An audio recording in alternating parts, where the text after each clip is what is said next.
Hello, everyone.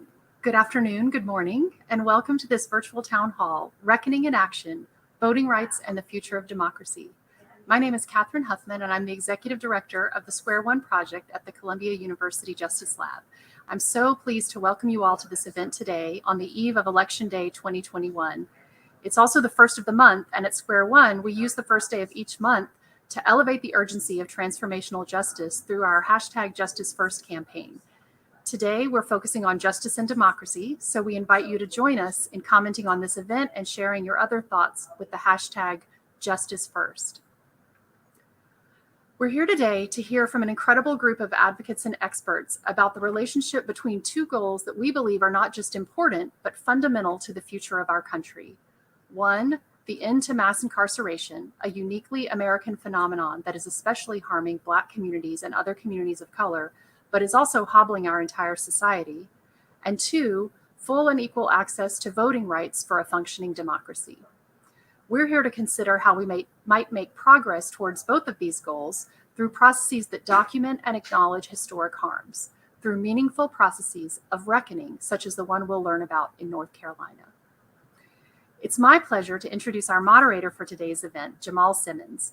Jamal has spent nearly 3 decades as a political analyst, strategist, and commentator focused on politics, innovation, economic competitiveness, and increasing diversity. Most recently, he explored these themes as a political contributor for CBS News and in a widely heralded article on the low level of Black inclusion in American leadership called The 4% Problem. These days, he can often be found on CNN's The Lead with Jake Tapper and on NPR's Here and Now. Jamal, thank you for joining us. It's great to have you here, and I will hand it over to you to guide us through this important conversation. Thank you, Catherine. It is always good to be with Cathy Huffman, who is somebody I've known longer than probably both of us want to acknowledge. This is going to be a great conversation because we're going to talk a little bit today about voting rights and democracy. I mean, and the question just sort of raises its head that can you have a functioning democracy without having all the citizens able to participate and vote? We tried this for some period of time in the United States in the very beginning of the country, where people who were enslaved couldn't vote, women couldn't vote, non-landowning white men couldn't vote. And over time, we made a lot of progress and bloody progress to get to a point where those barriers no longer were in place. At least not in the broad legal sense. But there's still a population of people who, as a society, we've sort of turned our back on and decided it's okay maybe that they can't vote. And that population are people who are formerly incarcerated and people who've been convicted of felonies. So we've got to figure out, as we become a more multi-racial, multi-ethnic society, how we knit together a place where all of us get to participate. This isn't about replacing anybody. To me, this is about how do we join together as a community and make sure everybody has a chance to participate in the beauty and bounty of America, and everybody has responsibilities to help take care of America. So in that note, I want to just bring on Daryl Atkinson. Daryl is the co-director of Forward Justice, and Daryl's going to talk to us a little bit about his work. Thank you. Thank you so much, Jamal. Just for people who might not have heard of our organization, Forward Justice, we're located in the Triangle in North Carolina, and our mission is to advance racial, social, and economic justice to usher in the third Reconstruction. And we just don't mean that rhetorically. And the case that I'm going to detail a little bit and that we'll talk about today is an example in our estimation of that third Reconstruction work. So from 1865 to 1877, that's regarded as the first Reconstruction. You had the abolishment of slavery, or the remix of slavery, if you will, with the passage of the 13th Amendment, birthright citizenship with the passage of the 14th Amendment, and the 15th Amendment expanded the franchise. It gave the right to vote to African-American men. Second Reconstruction, 1959 to 1971. Once again, we had some notable changes, right? And one of those was the expansion of the ballot with the passage of the Voting Rights Act. First Reconstruction, the racial caste system that was trying to be undone was slavery. Second Reconstruction, the racial caste system that was attempting to be undone was legalized apartheid in the form of Jim Crow. In this third Reconstruction, we have to continue to expand continue to expand access to the franchise. And we do that by re-enfranchising people who've been convicted of felonies so that they can be fully functioning members in our democracy. And that's third Reconstruction work for us in our estimation. These laws are predominant in the South, and we believe if you change the South, you're going to change this country. And so that's what we're committed to. In the case CSI versus Moore, we filed a complaint in November 2019 that challenged North Carolina's policy of denying people on probation, parole, and post-release supervision who are living in our communities, who are paying taxes, dropping kids off at school, the policy of denying those people the right to vote. Last year, and I think I might have detailed this in one of our sessions, we won at a stage of the case. It's called summary judgment.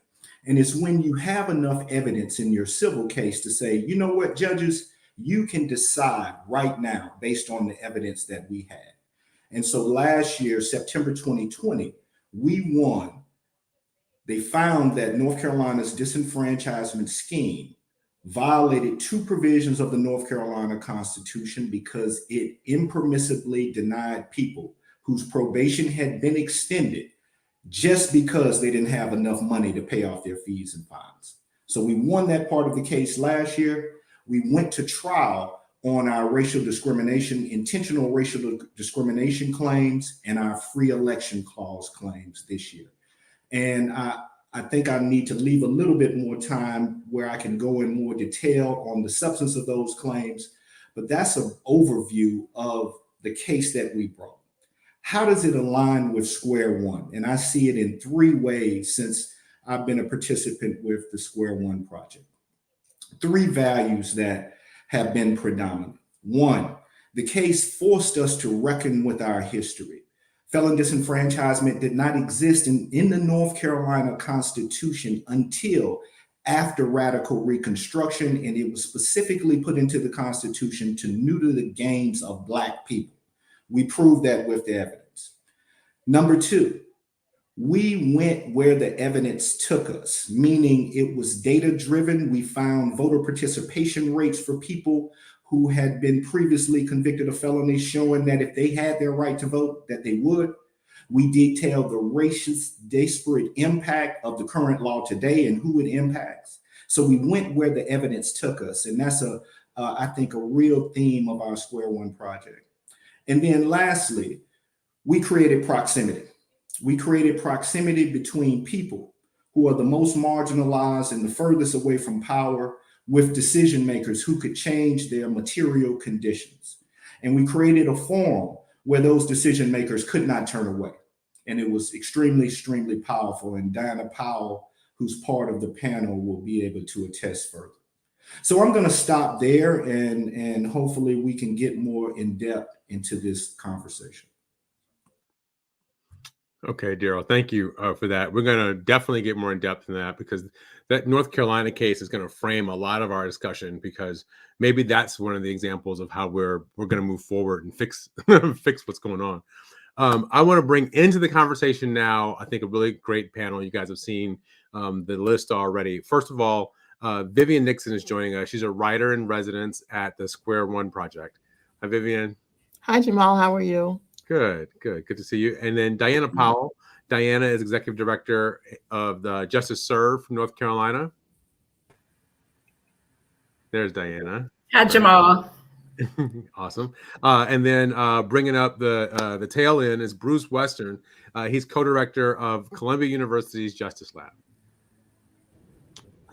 Good morning, Jamal. Hi. All right.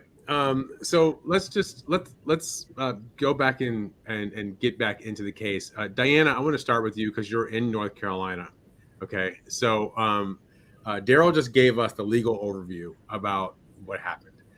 as someone who works in the community, can you tell us what does this mean for an individual's life perspective and how they engage the voting rights system and their own the own weight of their formerly incarcerated status? What does this mean in their lives?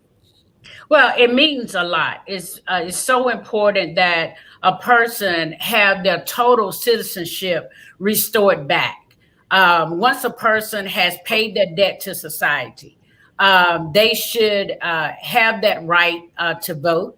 Our mission here at Justice Urge is to prevent individuals from continuing being entangled in that criminal justice system. That meaning to restore a whole man's citizen rights. We believe that if a person pays taxes, then they should have that right to vote. It is to uplift them as a person, as a human being, to be a part of this democracy, to be a voice of this democracy, who governs us. So it's very important to restore the total man. And Vivian, your work, you talk a lot about trauma, is one of the things I read from you. And so it seems to me that the obviously there's trauma being incarcerated. You leave, you're back in, you're reorienting into society, and then you try to participate as a full citizen, and you hit these roadblocks. And can you talk to us about what it's like for people who are trying to be productive and engaged citizens, but the society hasn't really opened the door for them? Yeah, sure. That's a great question. You know, it's a type of erasure that goes to the very core of human dignity. It is the country that you claim as yours to be a citizen of, saying to you that you don't exist, you are invisible. In fact, you have been sentenced to what the law calls civil death. It is the harshest of punishments to have to live and breathe and experience this death-like existence, this what I call a political zombie. It is traumatic in every way. In fact, recently, in my former role, participated a fabulous team at College and Community Fellowship did a study on voting, and much of the feedback we got from the previously disenfranchised voters who we did voter education with was that they felt neglected. They felt that they didn't matter. They felt that their opinions wouldn't even matter if they did vote. It really just erased their sense of human dignity and citizenship. So I think it's important on multiple levels that we address this problem and get back to some sense of human dignity and shared power among all citizens. Thank you. Bruce, you talked about, and Square One is focused on this reckoning, right? That we need to have a reckoning in society around these questions of race and how race has influenced the criminal justice system. I mean, what I'd like to do, I guess, really want to say here is put in perspective why we have so many people. I think it's a couple of million people maybe in jail, and maybe twice that who are dealing with the aftermath. Why we have so many people in American society that are caught in this criminal justice net, and what does that mean for a country that's supposed to be the land of the free, right, and the home of the brave? Yeah. I mean, it's a fundamentally important question, and I think there are two kinds of answers. One is criminal justice policy, changed enormously, really, through the 1970s and 80s and 90s, and prison came to be the solution for a whole variety of hard social problems that were connected to the impoverishment and persistent disadvantage, most typically of low-income communities of color. So we're here with as the world leader in incarceration because we made policy choices to choose to be here. So that's one kind of answer. But the reckoning concept, which is fundamental to Square One, is a historical concept, and it tries to understand where we are today in the context of a long history. And if we look at American history, the past centuries have been a story about the contest on the part of the African American community for full status, full citizenship in American society. And we can see mass incarceration as just the most recent installment of the marginalization of the second-class citizenship of the African American community, and efforts like Daryl's to expand voting rights is really trying to provide an answer to centuries of racial injustice. Thank you. Daryl, when you're focused, I know, in particular on the South. You talked about if you fix the South, we can fix the rest of America. I've lived a lot in Georgia. My family's from Alabama, so I know a little bit about your story, not a lot. But what is it about what's happening in the South? The South, I mean, obviously slavery was in the South, but the South seems to be the kind of the epicenter of this effort to resist inclusion still for African Americans more broadly, and then more narrowly people who have been formerly incarcerated. No, I think that's absolutely right, and it's a place of both challenges and opportunities, right? So when you look at your top 5 leading incarcerators on the planet by rate, right, you're looking at Southern states. When you think about post-Shelby, seminal Supreme Court case that gutted the Voting Rights Act, the pre-clearance formula, and you look at Southern states that instituted voter suppression type laws after that pre-clearance that required those laws go before DOJ before they could be instituted. After that was gutted, 11 out of the 13 Southern states instituted some form of voter suppression. When you look at states that have adopted preemption laws on the state level that preempt local jurisdictions from adopting things like livable wages and fair hiring policies, they predominate across the South. So those are the challenges, but also a place with tremendous opportunities. 38 of the fastest 50 growing counties are in Southern states. We're seeing a remigration, if you will. Isabella Wilkerson's The Warmth of Other Suns detailed the Great Migration. Now we're seeing a remigration, particularly of African Americans and Latinos and progressive folks from other parts of the country coming to the Sun Belt because of the property values and some of the opportunities that are burgeoning here. So there is opportunity to shift Southern states, which comprise 1/3 of electoral votes. These states have the highest percentage of representation in Congress. So when we talk about some of the gridlock that's happening, until you change those fundamentals, nothing changes, right? So we believe if we're able to unlock the vote in these Southern states to expand the democracy, right, where more people can be participating, that it'll benefit not only those particular states, but the country as a whole. Vivian and Bruce, I think I would be remiss not to ask you this question. You're focused on reckoning and addressing historical wrong, right? 250 years of slavery, 150 years after slavery of varying levels of accordion. I used to call it like the accordion level of oppression that's happening. You want to have a reckoning, but it seems like there's also a reaction that's occurring, right? And so people are choosing to come back and say, no. Not only are we not going to have critical race theory taught in schools, which it isn't, but if you say something that makes white people feel badly about themselves or about their history, then we're going to kind of recoil against that. So they're using the levers of state power in order to clamp down on the reckoning that it seems that many people are trying to force the society to have. Vivian, I'll start with you. How do you process that? Well, I process it as another iteration of what we have historically done in this country, and that is to suppress the voice and humanity of, in particular, Black Americans. There have been many iterations of this, and it's been articulated in different ways by experts in different disciplines.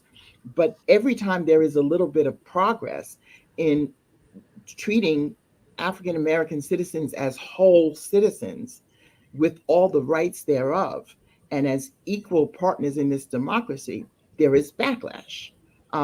We clearly saw it after the 2008 election, and we're seeing a prolonged example of that backlash now, given what we experienced from 2016 to 2020.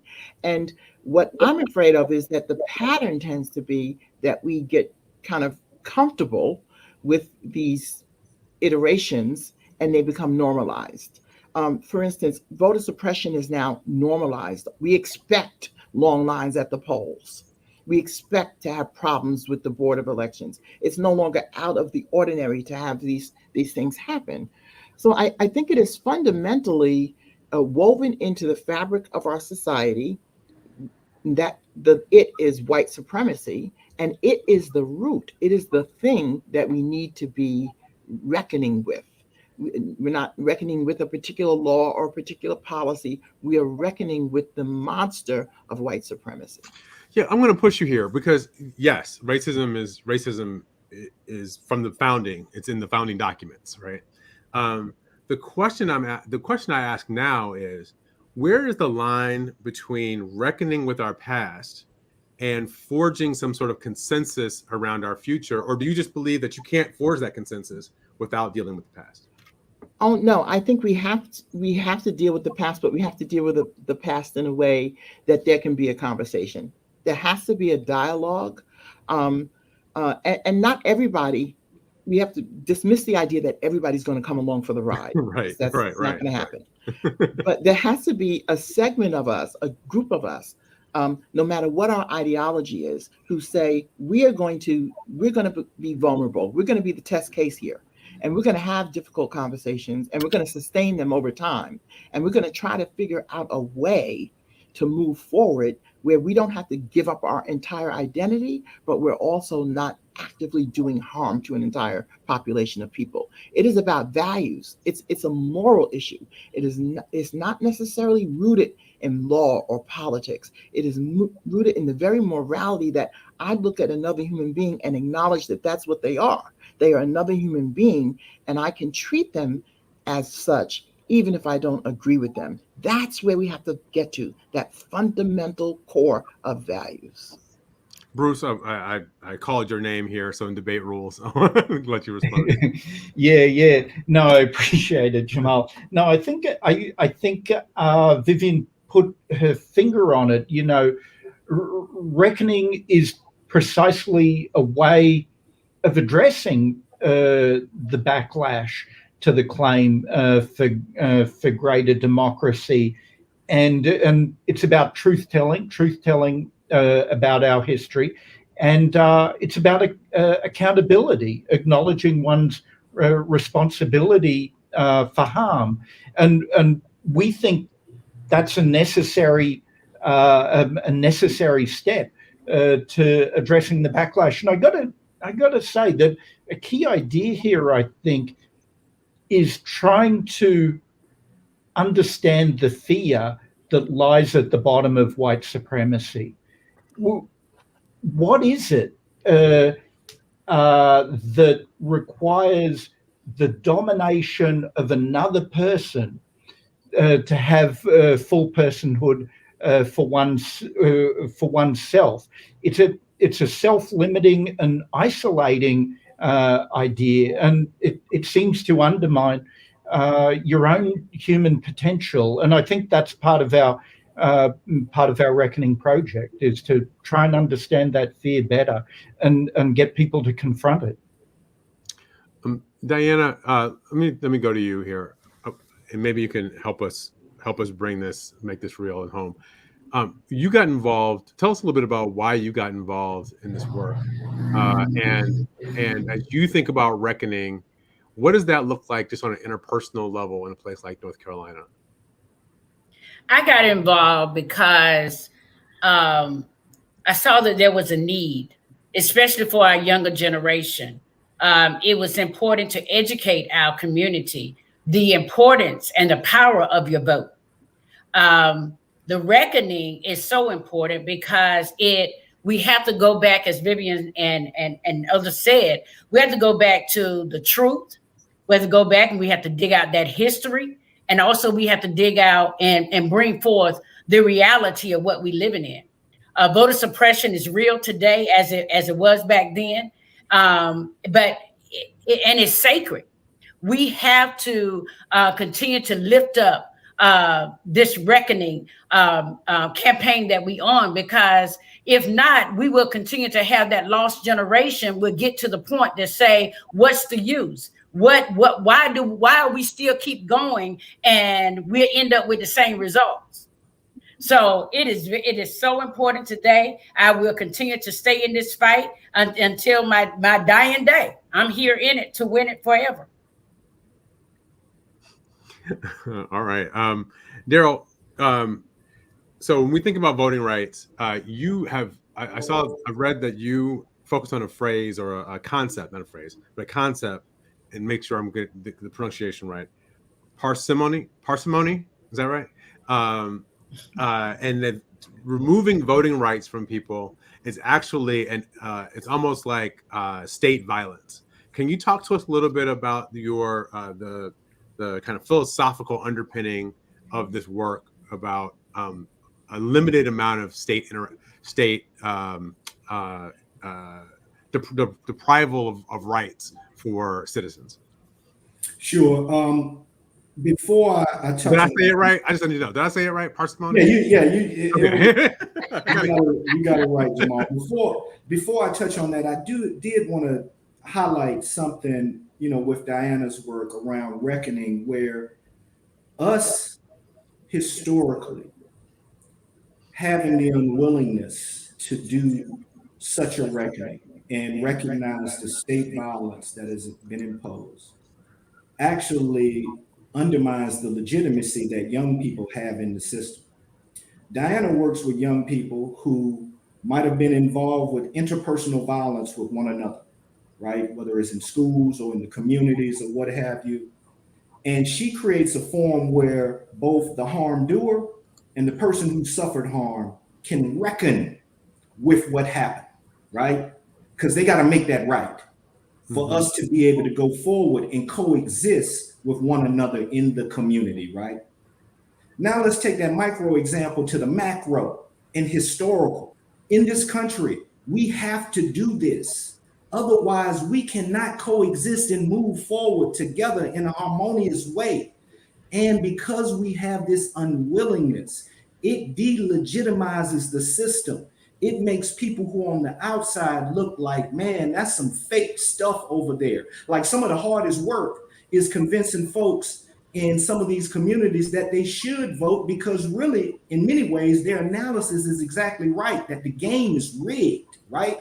Why should I participate, right? The deck is already stacked. So if we don't get this right, y'all, if we don't get this right, the country will not move forward effectively, right? And we have evidentiary proof that we will come to blows as a country over this kind of stuff, right? In the example of the Civil War.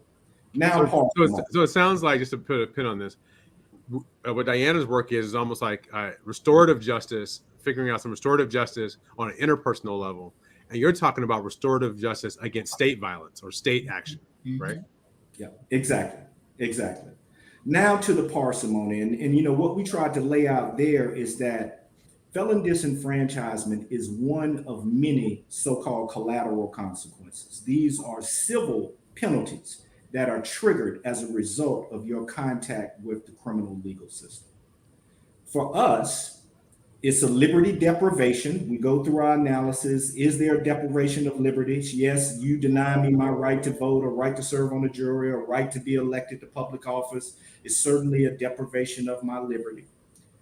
Is that liberty deprivation reasonably necessary to achieve a legitimate state interest? Now, in our case, we laid out clearly that the government had no legitimate interest for disenfranchising thousands of North Carolinians, 55,000 who are predominantly African American. They had no legitimate interest to do that, right? So that would be a clear violation of the principle of parsimony, because the state did not take the least intrusive mechanism to achieve a desired result, unless your desired result is to disenfranchise thousands of Black people and hold on to power through white supremacy.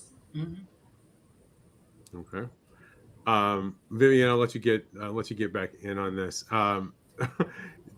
We had all these protests in 2020, and people were in the streets. I mean, look, we got a court case right now that's happening with a young man who killed 2 people, shot 3, and they don't want to call those people victims. A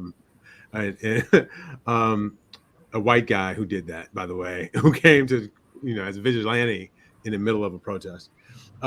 So and for the record, a couple of his victims were white too. So this is not just a racial conversation. There are allies that are kind of across the board here. What is it today when you don't see the political system wrestling with voting rights? You don't see the political system wrestling with trying to pass criminal justice reform or reimagining criminal justice. What does that say about the state of reckoning at this moment? Well, for me, what it says that one of the most powerful things we're wrestling against is the fear of losing power. To share power means that some people have to give up some of their power, and clearly there is a group of powerful people who don't want to do that. And the idea of sharing power is so frightening to them that they are willing to do physical harm and violence to others because of what they're afraid of losing.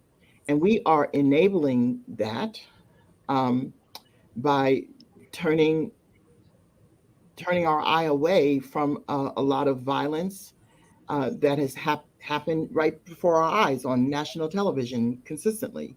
And when you're at the point where you have a parent who would drive a child across state lines to shoot protesters, we're in a state of national emergency when it comes to, again, values. I think what Square One is trying to say is this is the conversation we have to start having, that there is a crisis of values in this country.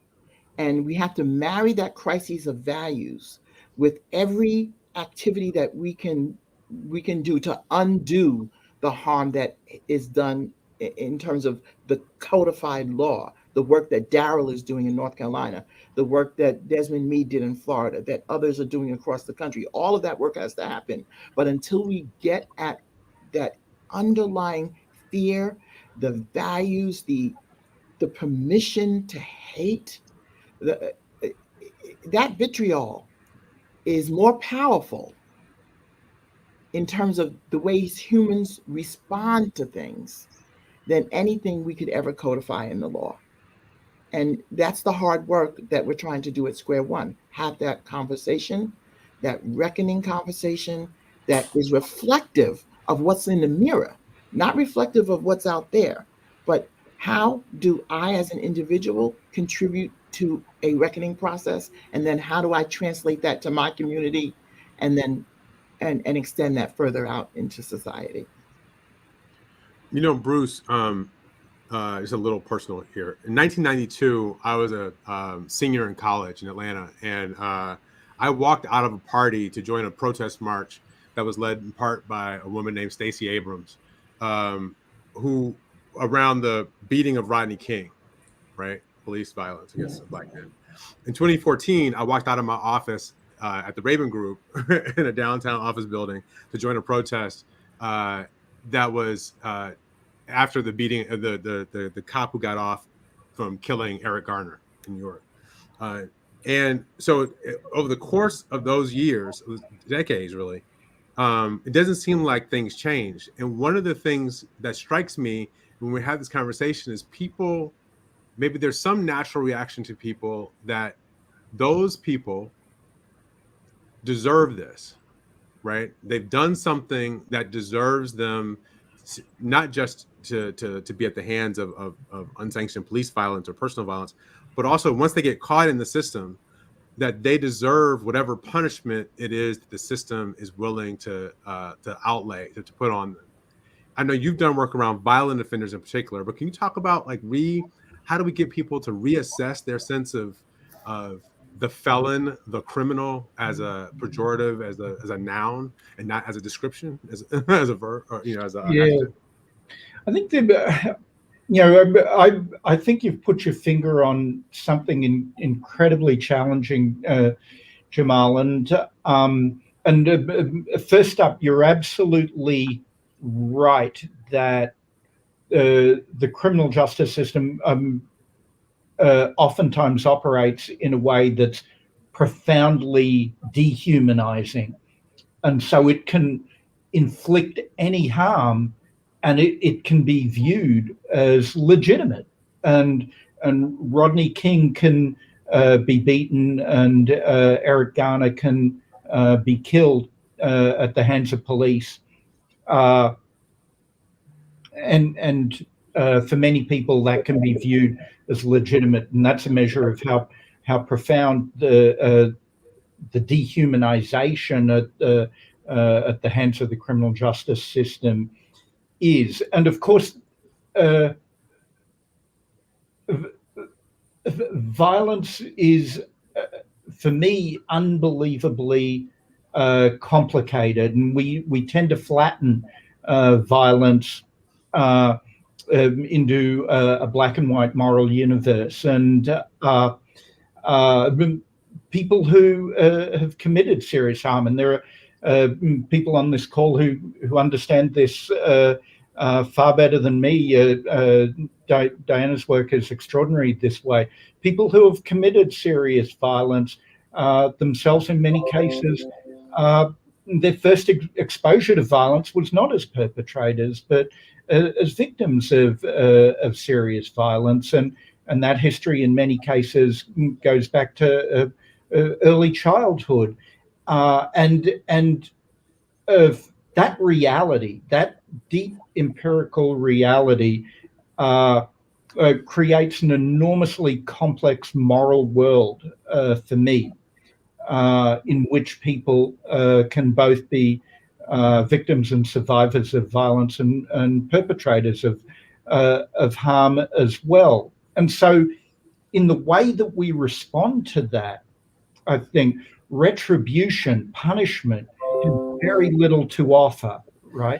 We need to figure out how people who have suffered harm and cause harm to others can find a place back in their communities in a way that begins to reestablish social bonds. That's kind of the vision, the positive vision of justice that we can hold, that represents a very stark alternative to mass incarceration, retribution, and punishment. I think that's what we have to try and build towards. But it's a very complex moral picture that's night and day with the criminal justice system as it currently stands. All right, Diana, your name has been invoked, so debate rules. Tell us a little bit about, I mean, especially your work with, restoring. I mean, I think we've gotten around you twice here. Dealing with people who've committed acts and people who were the victims of those acts, and then maybe the historical perspective of, what brought those two groups of people to that moment of crisis. Well, definitely, I heard the word system. Mm-hmm. There is definitely a system. When I'm talking to our people that are in our classrooms, the first thing I say is that you are definitely setting in a system. So we're trying to help you to navigate around that system, that you're treated fairly. You're not overpunished. North Carolina is a plea deal state. 98% of our people that are sitting in prison and jail is on a plea deal, guilty or not guilty. Then I think about the insurrection. They felt like they had a right to be there. They had a right to do what they did. So we're saying, well, we got a right to educate our people, the right to vote and get them to the polls. We got a right to fight to unlock their vote because that people have died so that they could have that right. But we are sitting in a system that continually to take that right away from them, even after they have done their time, they've paid their debt to society, but they still want to keep that vote locked up because they know, and like Vivian said, that so many people will lose their power. They will lose their power to continue to govern us and control us and keep us enslaved. Modern day slavery is what we call it. So Diana, but tell me also, also, what is the reaction in the community when you make this, when you engage in this work, and particularly from people who have been victims of crimes? How do they react when they hear you making this case? Well, they hear me, and then also they have to deal with that level of fear too. They have a level of fear. You know, if I go to the polls, have the system educated me enough to understand that my vote has been restored or it has not been restored. If I go to the polls and I don't quite understand that, then I'm in danger of being arrested, locked up because I voted. They come back, they still have this doubt again. Like I said, will my vote matter? Yes, your vote do matter. And we have to continue to push that narrative to them, and with proof, with what we just come through the court system. Everyone was excited that we won that second round, and then to have it turn around and overturned again, you know, it kind of takes the wind out of the air. But I'm just so thankful that we're still fighting. Okay. So Vivian, I'm going to ask you a question that's coming from the chat, which circles back to what Diana just said about changing power.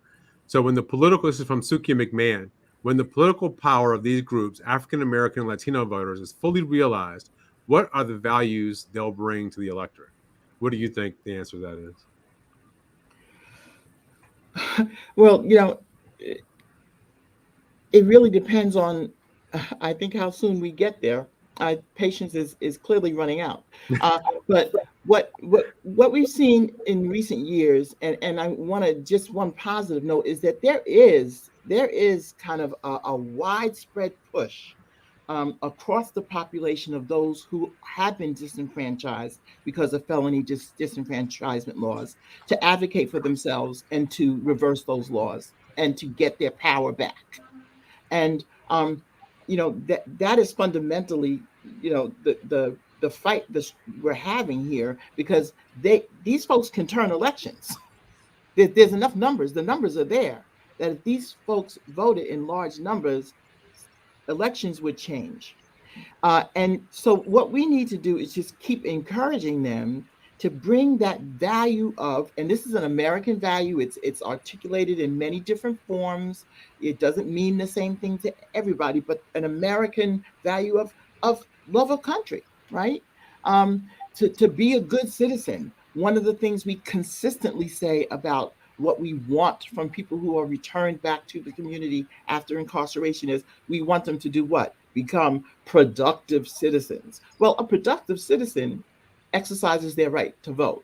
A productive citizen participates in democracy. So that's one of the values that we would bring. Another value is that, you know, there's this, the value of tolerance, which is sometimes, I think, overused and under-recognized with some communities. When Diana talked about the insurrection, and we take a look at Black Lives Matter and how what was tolerated from one group would never be tolerated from another, right? It's often been said that if white teenagers or white men were being arrested and incarcerated in the same numbers as Black men, our country, we would never have tolerated that. I think, you know, there's a way in which that you know, reflects a certain way on the Black community, but there's also a way for me and from my grounding and my values, that reflects as maybe something we as human beings need to be looking at. How are we defining what it means to have human dignity for everybody and making sure that that's equal across the board? How are we bringing some level of parsimony to that equation, that human dignity is the same for everybody? I think that, by and large, the communities that I grew up in have made an attempt to be good citizens under the weight of tremendous oppression that would break the back of almost anyone. I think I've seen some of the same thing. Daryl, we got another question for you from the chat here. Daryl mentioned the importance of creating proximity between the people who are most impacted by policies and the decision makers who have the ability to change them. Why does that make a difference? Yeah, and if I could, the last question too, what do these folks bring to the Civic Square? Yeah. You look historically, every time we've acknowledged our country has bent the arc of the moral universe towards justice, right? Every single time. So whether you're talking about radical reconstruction, whether you're talking about the civil rights movement, the country, policy-wise, law-wise, has ushered forward. So that's what they bring to the Civic Square. They're literally going to help form a more perfect union, in my estimation.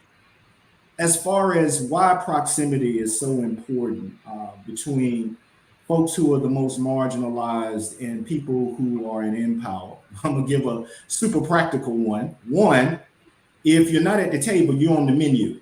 So that's number one, right? So you got to be in the room. You got to be part of the process.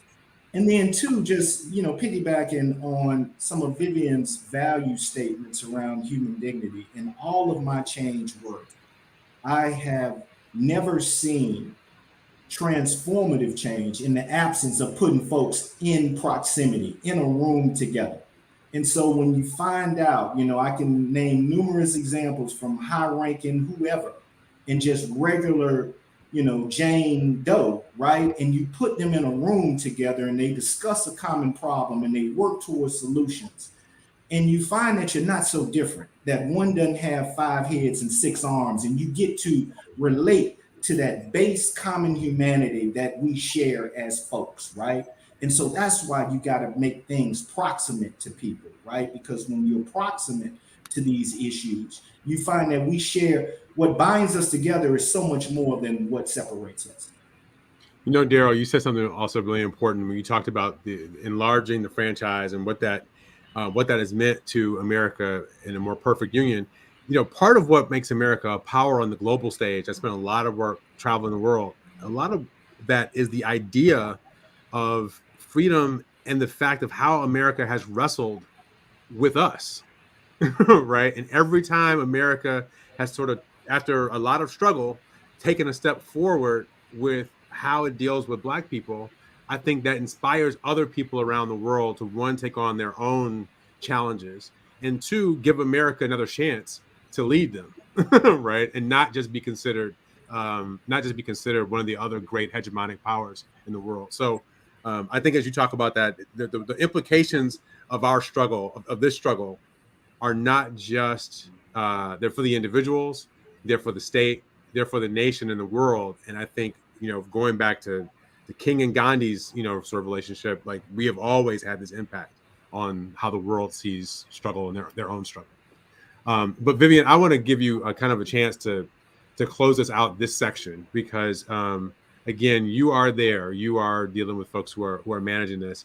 And if you could just give us a closing thought on what we should think about before we get on to Bruce and Vivian's close.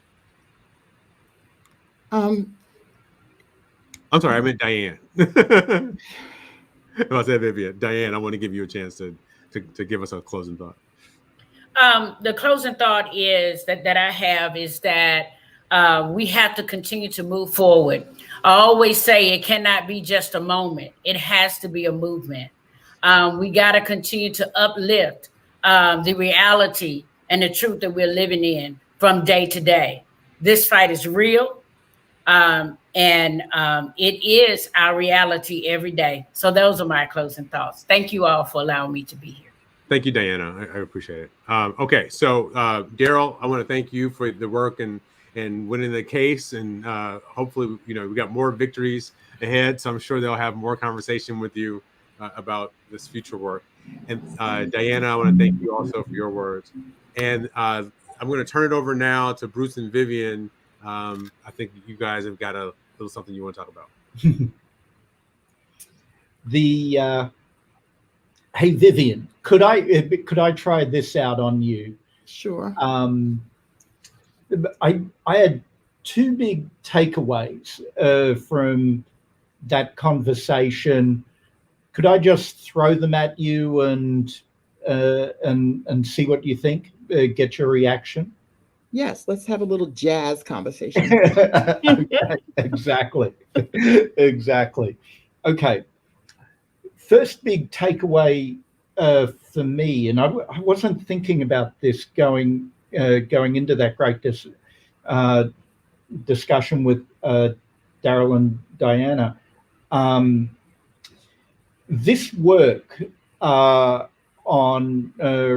restoring voting rights in North Carolina and around the country, it's carrying a much larger banner, in fact, than just trying to establish basic civil rights for formerly incarcerated people.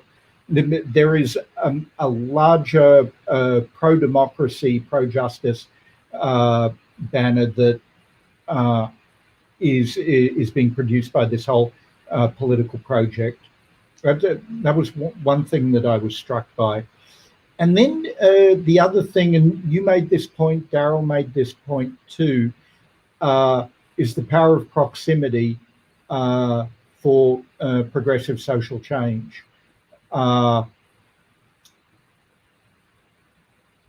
What do you think? Yeah, I just sort of throw those. Yeah, I both those points were made, and I agree with both of them. So this fight we're in to save our democracy, and I think it is that serious, right? We are in a fight to save the democracy to the extent that it ever was a full democracy, right? I mean, we've had conversations about what a full democracy really looks like. I mean, at some point, there's limitations just because of the way the world is made. But convincing people that it is good for everybody when we expand democracy, that shrinking democracy hurts all of us.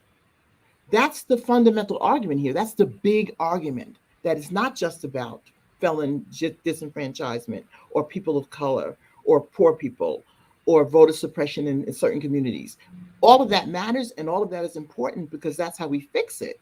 But the underlying problem is this is hurting all of us, except for the very powerful and the very rich, who are kind of controlling outcomes with that power. And then the proximity issue is, Daryl makes a point. Has there ever been a resolution of a big social problem in our history that didn't involve conversations where people who disagreed came together in a room and had difficult conversations? That's never happened. It's not going to happen if we take sides on either side of a fence and just scream at each other. And it's also not going to happen if on each side of the fence we're screaming at each other inside our own camp. We've got to find a way to have these difficult conversations, to understand that compromise is not a dirty word. It actually is the only way change ever has happened, and that the only way you get from one side of the street to the other is by putting one foot in front of the other, one at a time.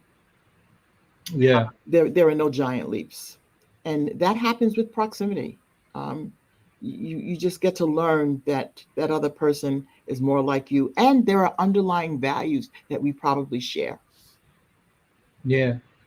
Max Weber said, politics is slow boring through hard boards, and it seems so much of the work that we do falls into that category.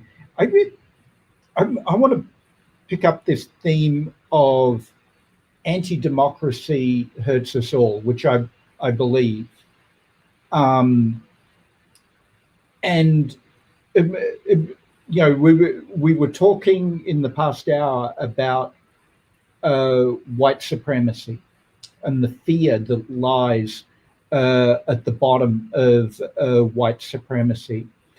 And a full-throated democracy impinges upon white supremacy, triggers fear, and I think from many on the conservative side of politics, the white nationalist movement in this country would disagree, right? That democracy benefits us all. It's a power struggle, and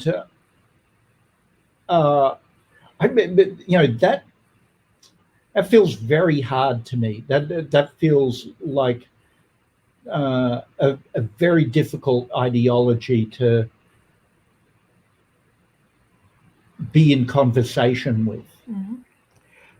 Yeah, and I think we'd be really naive to think that everyone's going to come to the table, right? And also, I think a bit naive to think that we want everybody at the table. I think we want people at the table who want to be there. That's a fundamental requirement, that there has to be some part of you that understands, yeah, I don't really disagree. I don't agree with those folks, but I also don't think things are working and they could be better. And I want things to be better. That's the starting point. And there are groups of people who don't have that feeling. They feel like the direction we're going in is fine and they want to keep going in that direction. And our job is to build a constituency that's large enough to combat that sentiment. Yeah. I'm not invested in bringing everybody along, because everybody's not going to come along, and nor do I want everybody. Yeah. I mean, we've talked a lot about how shared values, right, can be the meeting place for productive conversation and productive disagreement. Yeah. And shared commitment to human dignity, to democracy, and authoritarian politics, I think,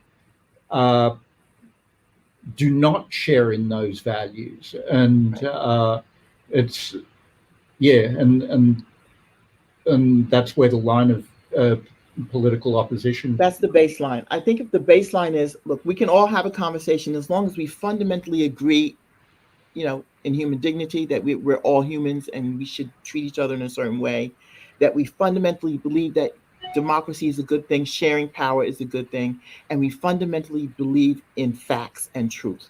If we can just say we believe that, no matter what our politics are, we can have a conversation. Yeah, this thing about truth telling, I think, is just fundamentally important, right? We have to know the reality of our history. Yeah, absolutely. Yeah. And we've done a bad job of that in the United States. And it is showing. It's coming back to haunt us. Yeah. It's as much a cultural project as a political project, I think, right? It is a political project. It is a cultural project, and it is a values-based project. Mm-hmm. And so every community, the religious community, the academic community, the grassroots community, systems actors, all have to be involved in this process. And proximity is our method. It is that close deliberation, face-to-face, give and take, that we can make progress. Yes, and using inspiration as a primary tool to get people's, I grew up in the church, so before the preacher preaches, somebody sings a song, right? To get the congregation ready to hear the truth. So inspiration must be a part of it. Beautiful. I love it. I think we're handing off to Jamal. Yes, first. Thank you. Thank you, you two, for that follow-up conversation. I think there's a lot to take away from that. Pro-democracy, difficult conversations, the belief, the hope that we can find some similar underlying values. Not everybody's going to participate in the conversation that it is that we want to have. There's another example of how people use their power to exclude, and we think about this idea of prototypicality threat, this idea that people feel like they, particularly white people in America, white Christian straight men in particular, who feel that their experience is the prototypical American experience, and any experience outside of theirs is really just a side dish that shouldn't be at the center. And so we are always struggling to broaden the definition about whose experience gets to matter. I think this is what Daryl calls, who is the we and the we the people. So I want to thank Diana and Vivian and Daryl and Bruce for a great conversation. I want to thank Square One for having me be a part of this conversation. And I want to thank all of you who watched for being here in the conversation. And they'll see you soon.